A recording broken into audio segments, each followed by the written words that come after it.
esta noche de cuarto grado. Le ofrezco una disculpa a nuestros invitados especiales, le ofrezco una disculpa a Yasmín Ugalde. La verdad que tenemos bastante información, bastantes entrevistas, bastantes temas, y le agradezco a Yasmín Ugalde, integrante del Instituto Nacional de Formación Política de Morena, que nos acompañe esta noche para hablar sin censura. Querida Yasmín, el tema que vamos a abordar también va a dejar la víbora chillando, como digo yo, con nuestros dos invitados especiales. Así es, Vicente, pues no, muchísimas gracias como siempre, compartir este espacio contigo, con tu audiencia, y justamente tenemos un par de invitados que pues le dan gala a este espacio de cuarto grado. Claro que sí. ¿Qué te parece si los saludamos? Es Federico Alcalá, licenciado en Derecho por la UNAM, con maestría en Derecho, ha sido asesor y representante de Morena ante el INE, director y asesor en la Secretaría de la Función Pública, a quien le agradezco mucho que regrese a este espacio libre como el viento. Federico, ¿cómo estás? Un abrazo. ¿Cómo estás, Vicente? Buenas noches. Pues sí, muchísimas gracias por la invitación y pues disfrutando de tu programa. Estuvo buenísima la charla con Gela, con Horacio Franco y con Jairo Caristo, y también el tema que traemos ahora a continuación. Yo creo que, como dices tú, pues va a ser de estos que siguen causando efervescencia política y en estos momentos. Muchísimas Claro gracias que por sí. invitarme. Déjame saludar a tu tocayo, a Federico Anaya Gallardo, abogado defensor de derechos humanos, quien es licenciado en Derecho por la Facultad de Derecho de la UNAM, abogado defensor de derechos humanos, asesor político, columnista de La Jornada, San Luis Potosí, y también columnista en el portal de Julio Astillero. Te agradezco mucho que regreses a este espacio, Federico Anaya Gallardo. Buenas noches. Bueno, ¿lo tenemos? Bueno, no lo tenemos.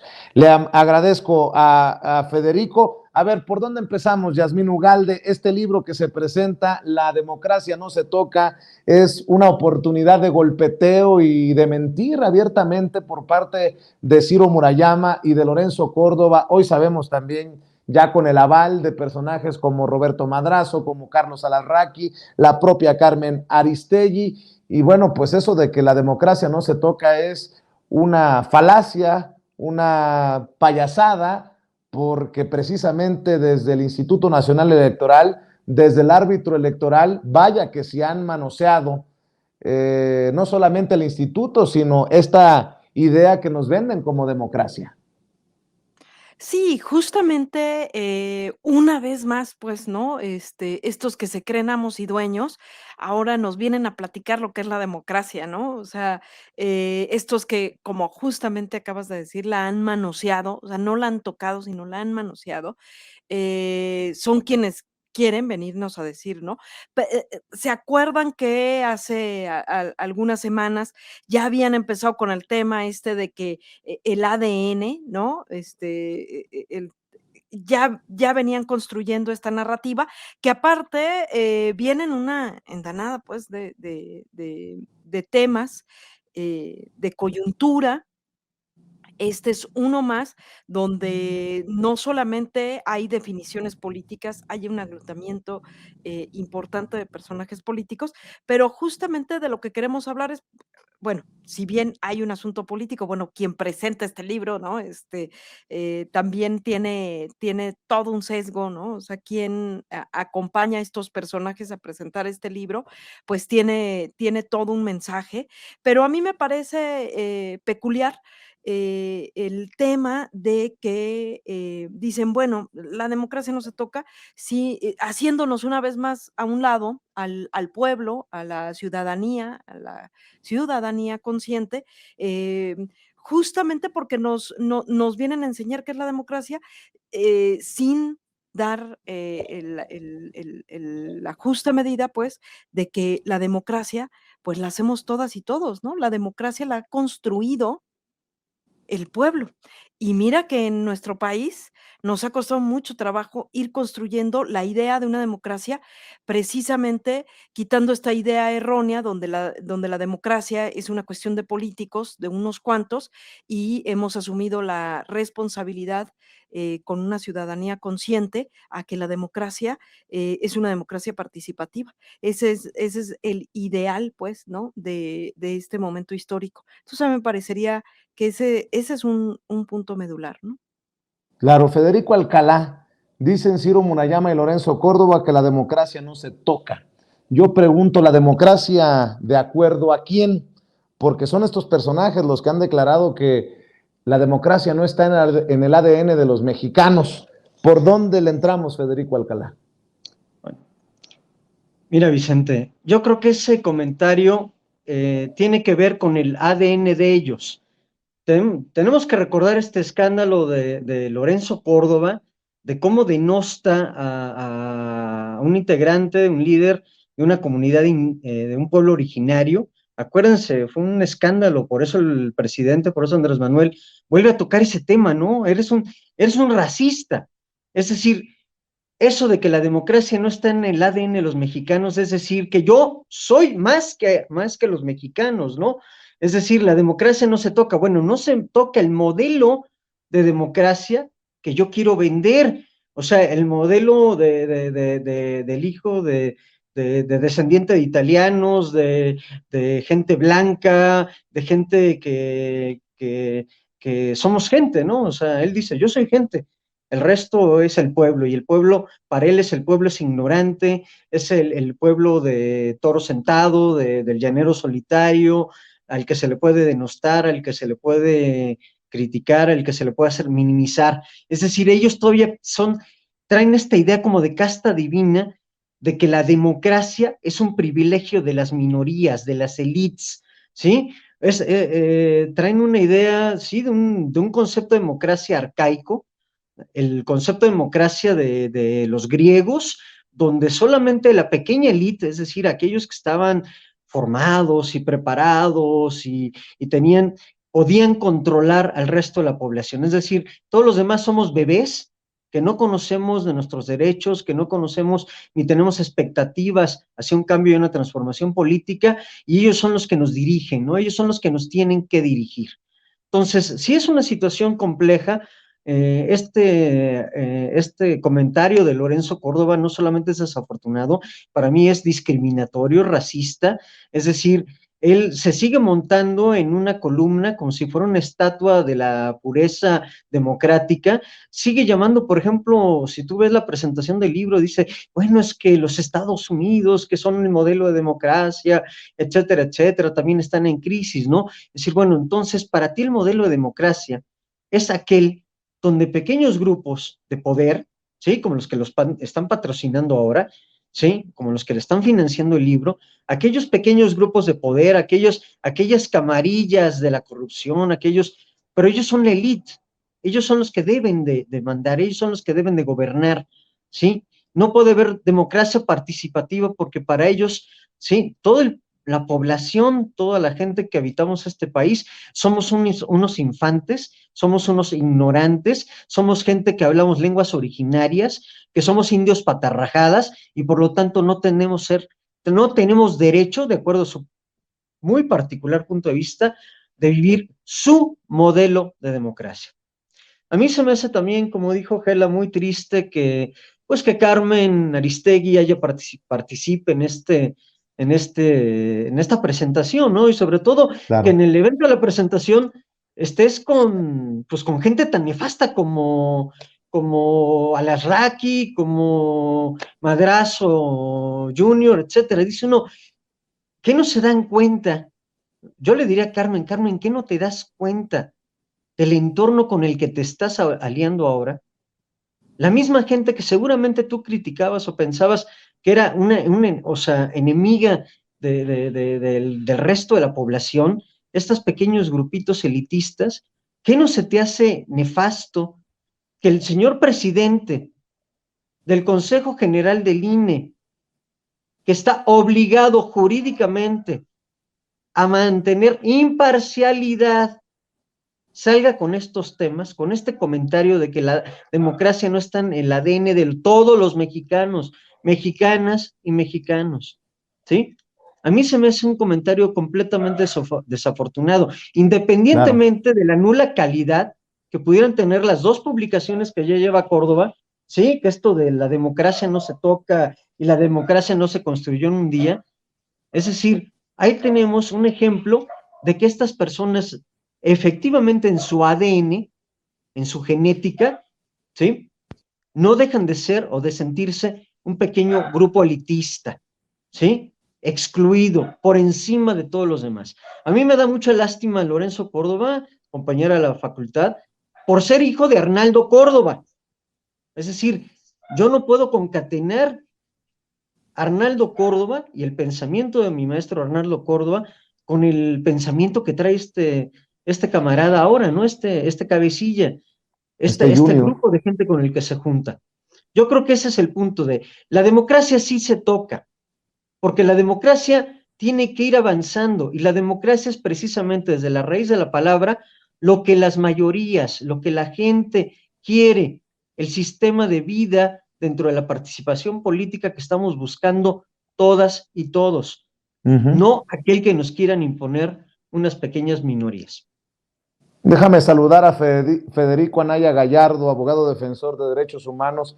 Por cuestiones de conexión se salió del sistema hace unos minutos, pero Federico Anaya, ya estamos desmenuzando esto del libro de que la democracia no se toca. Dicen aquellos que advierten que las elecciones del 2024 estarían en riesgo de ser anuladas si se echa a andar el plan B de reforma electoral que motiva, que promueve el presidente Andrés Manuel López Obrador. ¿Cómo lo ves tú, Federico? Buenas. A ver, primero creo que está siendo excesivamente generoso. No es un libro. En varios espacios se le ha llamado libelo, que es un librillo chiquito, pero aparte la palabra libelo implica mentira e interés. Se vale en política hacer libelos. Con los libelos golpeamos a nuestros adversarios. Lo que es triste es ver a los árbitros electorales haciendo eso. Ahora, el argumento fuerte, y lo ponen en un postscriptum, es también, como decía mi tocayo, clásico de los clasistas, hablar en lenguas muertas, como el latín. Entonces, en el postscriptum hacen la aclaración que tú acabas de decir, Vicente. O sea, hay peligro de que se desmantele el INE por la reforma electoral que se hizo. Se están reformando 6 leyes, 2 ya están aprobadas, otras 4 todavía falta una última revisión en el Senado de la República. Pero es completamente falso. De hecho, el Instituto Nacional Electoral es una inversión tan costosa, es tan caro, que tiene suficientes elementos burocráticos para seguir haciendo lo que está haciendo y seguirlo haciendo bien. Por ejemplo, los cambios administrativos a los que se les va a obligar cuando ya se apruebe la reforma implica reducir burocracia, pero no es verdad. Por ejemplo, el libelo dice se pondrá en peligro el Registro Nacional de Electores. No, no es cierto. El área de Registro Nacional de Electores sigue siendo permanente y es una de las áreas que permanentemente tiene que estar en territorio. La reforma del Plan B estuvo bien hecho y bien calculado. No me acuerdo ahorita la cifra, pero son cientos de millones de pesos anuales, poco más de 1,500 por lo menos, que se van a ahorrar con el arreglo que se hace. Pero hay otra cosa que es lo que les duele más en el corazón y me parece que hay que subrayarlo. Tocar al INE para hacerlo más esbelto, que no cueste tanto al pueblo, que no tenga duplicidad de funciones, áreas burocráticas que de hecho están haciendo lo mismo o áreas burocráticas donde la mayor parte del trabajo solo se hace cuando hay ciclo electoral.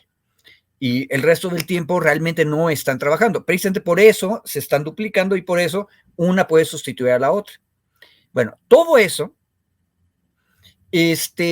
no se había hecho en el INE por una tontería, por un egoísmo que ya lo describieron ustedes y también en la mesa anterior, Vicente, no lo describieron, es el elitismo de una burocracia dorada encabezada en este momento por Lorenzo Córdoba y Ciro Murayama, que por suerte ya se van, pero que se acostumbraron a ganar excesivamente, a no trabajar demostrando que vale la pena lo que están recibiendo en exceso, y segundo, que de hecho, cada vez que el pueblo mexicano mejoraba la defensa de su voto, esa burocracia se las ingeniaba para mantener el sistema, pero dejar que los tramposos inventaran otra cosa. Por ejemplo, habíamos preparado la elección de 2006 con mucho cuidado, y sin embargo, ese INE, que supuestamente no hay que tocar, en esa época se llamaba IFE, permitió que se metieran los funcionarios públicos, que los empresarios hicieran propaganda, se echó a perder la elección y al final de cuentas se permitió que incluso gobernadores del PRI se metieran a cambiar los resultados en casillas específicas, aprovechando el empate que habían logrado de otra mala manera.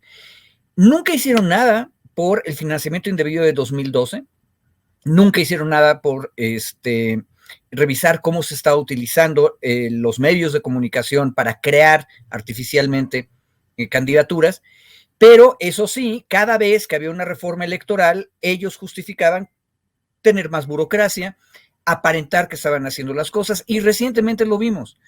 En lugar de perseguir a los que realmente están faltando a los principios democráticos, bombardean a ciudadanos que opinan en Twitter por una cosa y le mandan oficios tremebundos donde dicen, explique usted si el tweet fue pagado o no pagado y explique quién se lo pagó, etcétera, con un lenguaje jurídico que lo que hace es espantar a las personas que estaban usando su libertad de expresión. Bueno, ¿por qué hacen esto? Porque la burocracia del INE, y esa es una hipótesis que estoy tratando de documentar últimamente, proviene casi genéticamente por formación y organización de grupos desde hace 40 años de la vieja Dirección General de Gobierno de Bucareli, priista. Se formaron originalmente ahí y se han reproducido a través de la Secretaría del INE, que es, por cierto, una de las áreas burocráticas que la reforma quita. Por eso les está doliendo, porque se pega a la burocracia y se pega a los burócratas nunca electos, ni siquiera por los partidos en el Congreso, nunca electos, sino heredados de la Escuela de Gobernación y que son los que han regenteado al IFE y luego al INE. Fíjate, mi querida Yasmín, que estaba viendo algunas declaraciones de Lorenzo Córdoba, el que se dice gran demócrata y que firma este libro. La operación legislativa, porque es lo que nos han vendido además, ¿no? Que el secretario de Gobernación, Adán Augusto López Hernández, por orden del presidente, ha pedido destazar al INE. La operación legislativa que la mayoría oficialista ha impuesto cumple con creces la tarea destructiva que se le pidió realizar y no la operación quirúrgica que debía haber supuesto un eventual ajuste a las reglas del juego democrático para mejorarlas.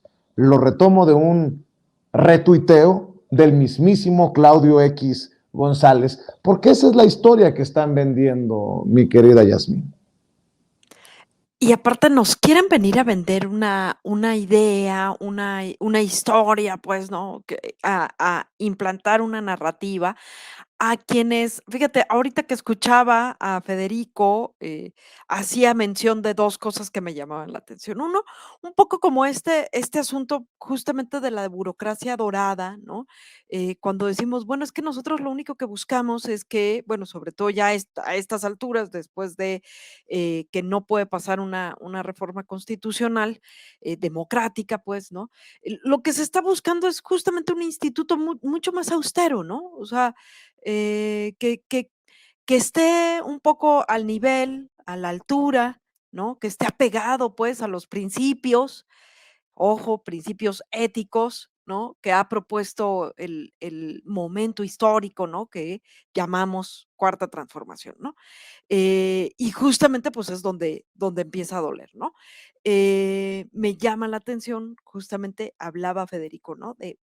Hacía una remembranza y decía, bueno, en el 2006, lo que era el IFE, y entonces me lleva a pensar a que justamente esto que hemos planteado también desde este gran movimiento transformador, eh, que lo público se vuelva cada vez más público, ¿no? Un poco en ese sentido. Y cuando decimos eso es que se vuelva tan público que seamos parte todas y todos, ¿no? Cuando uno echa atrás y ve la historia del Movimiento de Regeneración Nacional, justamente te lleva a plantarte en las historias que uno escucha es de gente participando en procesos electorales, gente apropiándose de la propia ley electoral, ¿no? Conocer la LEGIPE, estas cosas, y entonces lo público se vuelve cada vez más público, ¿no?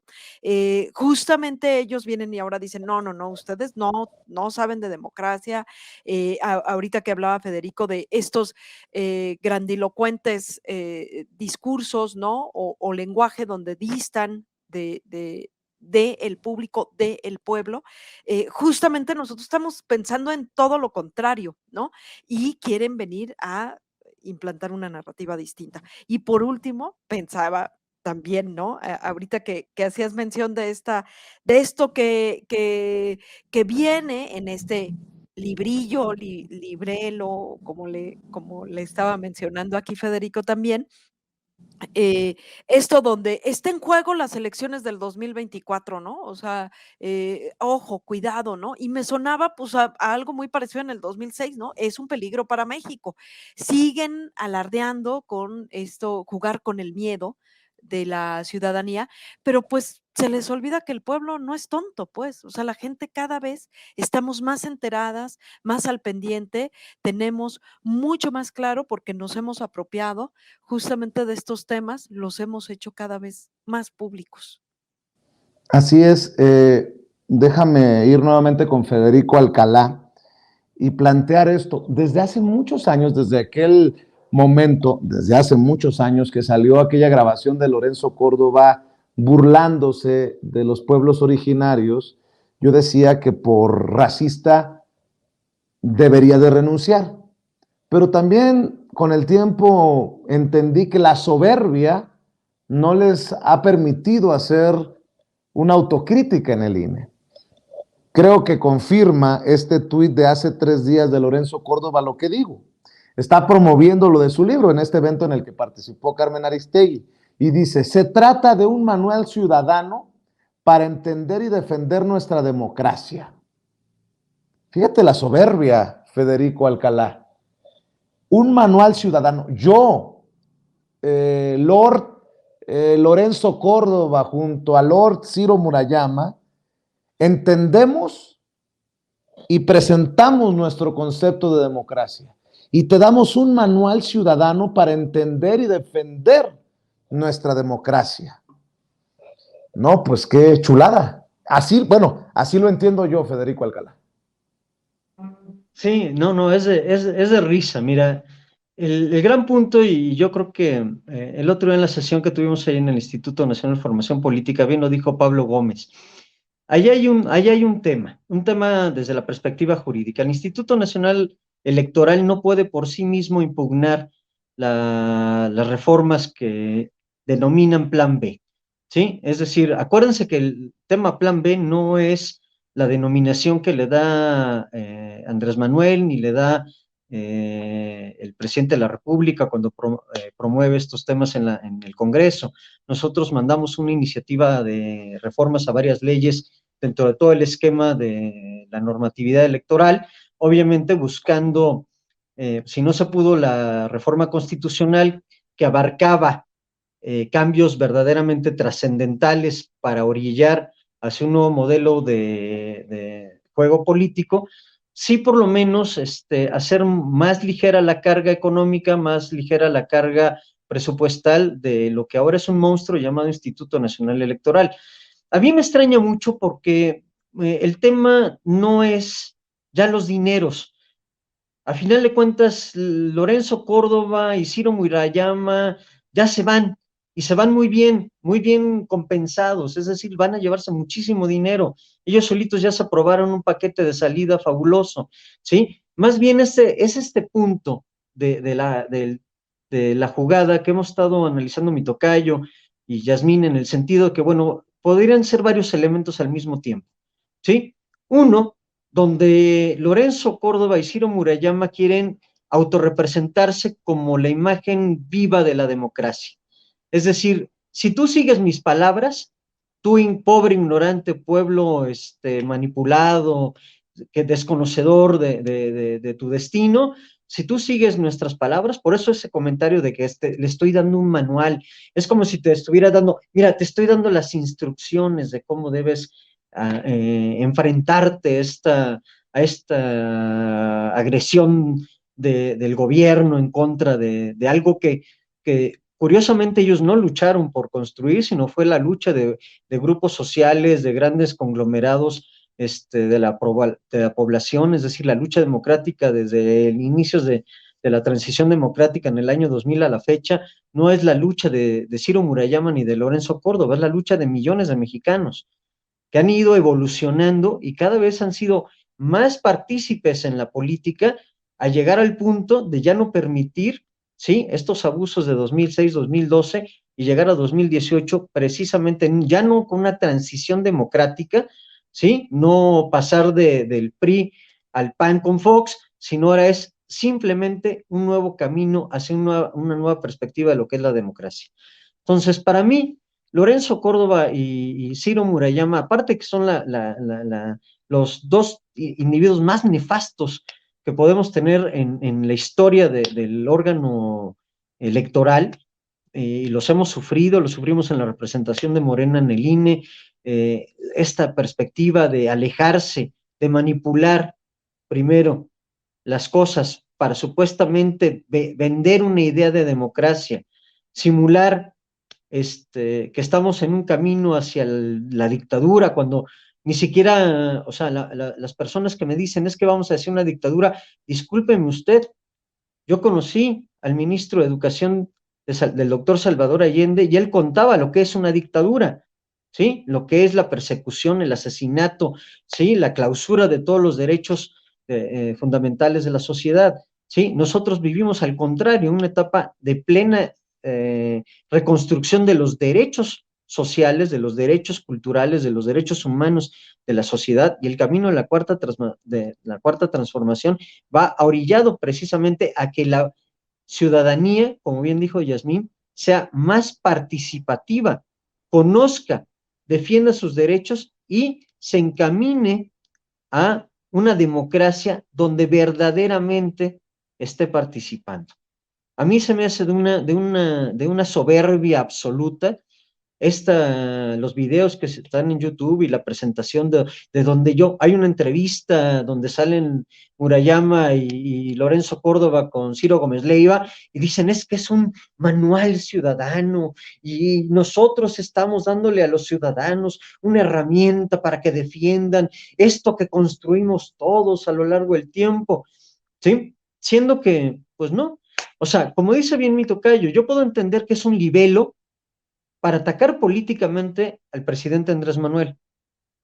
Lo que no debe de ser es que estas personas que siguen siendo y estando en funciones, siguen siendo los que deben de representar la imparcialidad en las decisiones y en el camino de los órganos electorales, ¿sí? Ya salió la consejera, ahorita se me va el nombre de nuestra amiga consejera, 2 segunditos, ¿sí? Ya se habló Norma Irene de la Cruz diciendo que desde su perspectiva, ¿sí?, estas reformas que planteó el presidente y que están en proceso de aprobación por el Congreso de la Unión no vulneran la democracia, que inclusive se constituyen un instrumento de evolución de nuestro proceso democrático, ¿sí? Que a final de cuentas es parte del propio proceso democrático que estamos viviendo. Entonces, mal hacen, ¿sí? Estas personas que están ya en la salida de su gestión, en aprovechar su posición que tienen todavía hasta ahorita para manipular, para engañar, para pretender imponer la voluntad de grupos políticos, ¿sí? Ajenos a el interés general del país. Eso es lo que yo veo, Vicente. Bueno, para cerrar, déjame preguntarle a Federico Anaya Gallardo, nuevamente abogado defensor de derechos humanos. Federico, si hay algo de lo que debería preocuparse o si hay una advertencia que necesita lanzarse, ¿cuál sería?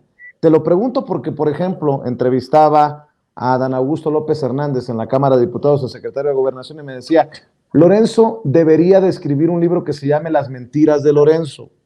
Luego no me acuerdo si fue Noroña el que me decía, hay que ver con claridad lo que están intentando hacer, que es poner el camino para en el 2024 desconocer los resultados electorales desde la trinchera en la que se encuentran estos personajes. Por eso te lo pregunto, Federico, A ver, ¿qué debería de quedarle claro a la audiencia de Sin Censura que ha escuchado una y otra vez eso de que tonto el que piensa que el pueblo es tonto? Y por ahí creo que va la bola desde mi perspectiva. sí, el problema es que estos que piensan que el pueblo es tonto están actuando de mala fe. Piensa que este pueblo ha logrado todos los avances democráticos pese a esa élite que cada día le pone pruebas más difíciles. Y aquí tenemos un riesgo fuerte. En esta administración era indispensable bajar el gasto de los altos funcionarios y tener austeridad, que realmente los servidores públicos fueran populares. Y el centro del enojo de la élite dorada en el INE es que les bajaron los salarios. Uno. Y dos, que ahora hay una propuesta seria donde con menos burocracia se les permite hacer el trabajo que tienen que hacer. Y por eso qué bueno que mi tocayo Alcalá dijo ahorita que una de las consejeras finalmente ya lo dijo, no es cierto, no hay ningún riesgo, no hay nada de qué preocuparse. Pero ¿cuál es el problema?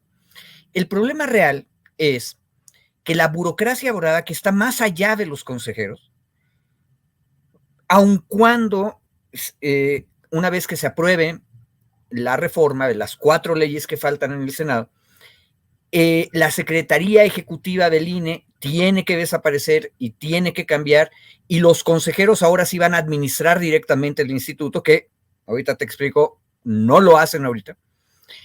En ese momento va a quedar una parte de la burocracia profesional que se ha formado y que van a tener esta idea, este rencor, y el peligro que podemos tener es que esa burocracia que es la burocracia que no vio Monex, es la burocracia que no vio el Pemex Gate, es la burocracia que no sabía cómo era que afectaba o no afectaba al resultado de la elección, que el presidente Fox interviniera o que el Consejo Coordinador Empresarial comprara spots. Esa burocracia, la parte de en medio va a quedar ahí todavía y podrían volverse boicoteadores del proceso, precisamente para lo que te decían tus entrevistados. Ahora, ¿qué necesitamos? Necesitamos que los nuevos, los más jóvenes, burocráticamente, de los consejeros que han entrado, tomen en sus manos las riendas del instituto. Una anécdota. Cosas tan tontamente burocráticas como adelantemos el convenio de colaboración entre el Politécnico Nacional, que hace la tinta indeleble, y el INE, para que en el año 2022 la tinta se empiece a producir desde finales de 21, no se pudo hacer. Yo era el abogado general del Poli, hablo al consejero Martín Faz y le digo, oye, si queremos tener la tinta a tiempo para la revocatoria, hay que empezarla a producir ya, y para eso, aquí adentro, nuestra burocracia necesita tener un convenio de colaboración.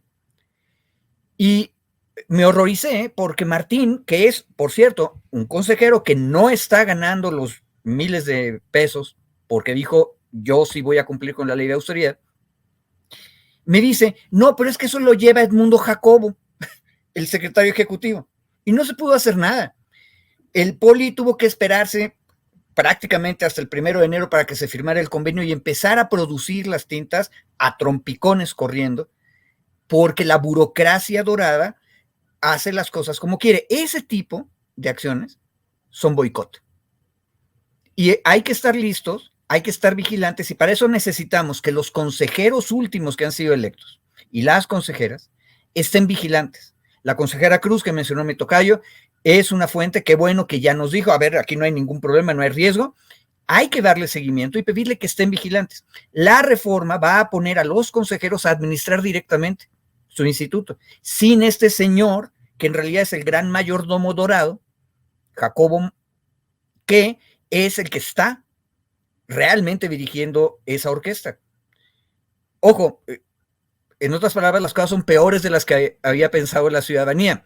No solamente les estamos pagando a todos los que se ampararon y pelearon en contra de la baja de salario, les estamos pagando muchísimo a los consejeros, sino que aparte ni siquiera son ellos los que realmente están administrando. Entonces, vamos a quitar a Jacobo, qué bueno, pero hay que estar listos para evitar los boicots y hay que estar vigilantes y que las consejeras y los consejeros nuevos estén ahí, siendo representantes de la ciudadanía. Creo que este tema nos va a dar para seguir analizándolo de aquí al 2024. Por lo pronto, les quiero nuevamente ofrecer una disculpa por haber entrado más tarde de lo pactado, mi querida Yasmín, y por qué no cerramos invitando a la audiencia de Sin Censura a los espacios del Instituto Nacional de Formación Política de Morena. Así es, pues invitarles ya. Esta es una probadita de quienes colaboran en el Instituto Nacional de Formación Política. Justamente aquí los Federicos les han podido platicar de verdad una embarradita del nivel de compañeros que están colaborando en el Instituto Nacional de Formación Política. Acérquense, están las distintas plataformas, Facebook, Twitter, en YouTube del Instituto Nacional de Formación Política, y esta otra página a la cual siempre invitamos cordialmente a que consuman estos contenidos en Morenflix, así como la otra, pero en Chairo. Justamente recientemente tenemos ahí en la plataforma una charla con Pablo Gómez al respecto de el tema de la democracia y esto que se ha llamado el plan A, B, C, y que le da mucho más luz y más seriedad para subirle el nivel al debate. Pues invitarles y agradecer como siempre el espacio, Vicente, a ti y a tu auditorio. Claro que sí, te agradezco también a ti, querida Yasmín Ugalde. ¿Por qué no también nos despedimos? Federico Alcalá, agradecido por llegar a esta oportunidad, a esta sesión, a este diálogo con la audiencia de Sin Censura. Te mando un abrazo. Igualmente, Vicente, el agradecido somos nosotros, yo en lo particular. Tu programa siempre es un referente que contrasta con otros medios donde no se discuten estos temas, donde no se ponen en la mesa de discusión estas dinámicas que nos llevan a, pues, a lo que queremos, ¿no? Una transformación de nuestra realidad, la transformación de nuestro país, de nuestra gente. Y pues qué mejor. Muchísimas gracias, Vicente, a ti por seguirnos invitando a tu programa. Gracias, Federico Alcalá, y también le agradezco a Federico Anaya Gallardo, a los Federicos, como bien diría Yasmín, que nos hayan acompañado. Recuerde que a Federico Anaya Gallardo lo puede encontrar en Twitter en @Anaya Federico. Muy buenas noches, Federico Anaya Gallardo. Gracias por acompañarnos. Gracias a ti, compañero, y gracias por obligarnos a estar indignados todo el tiempo. Luego nos vamos volviendo moderados y ni cuenta nos damos. Gracias. Gracias por el piropo, mi querido Federico, y gracias a todos los que están al pendiente de estos espacios del Instituto Nacional de Formación Política de Morena. Por lo pronto, así como le agradezco que esté al pendiente de Cuarto Grado, Amigos, amigas, regresamos en breve, pero mientras seguimos hablando sin pelos en la lengua, sin censura, usted puede suscribirse a nuestros 3 principales canales en YouTube. Sin Censura Media, en donde tenemos más de 1,600,000 suscriptores, Sin Censura TV, en donde tenemos más de 1 millón de suscriptores, y en Sin Censura Presenta, en donde queremos llegar muy pronto a los 100,000 suscriptores. Si usted ya está inscrito en Sin Censura Media, suscríbase en Sin Censura TV. Si ya está suscrito en Sin Censura TV y Sin Censura Media, suscríbase a Sin Censura Presenta. Recuerde que es gratis, no tiene que sacar un solo centavo de su bolsillo para apoyarnos. Dele clic en la campanita para que los señores y señoras de YouTube envíen las notificaciones cuando estemos transmitiendo en vivo y en directo o estemos subiendo videos. También nos puede seguir en Twitter en @Vicente Serrano y hasta en Instagram. Ojo, también estamos en Instagram. Son nuestras redes sociales y con el apoyo de ustedes seguimos creciendo, porque con ustedes todo, sin ustedes nada.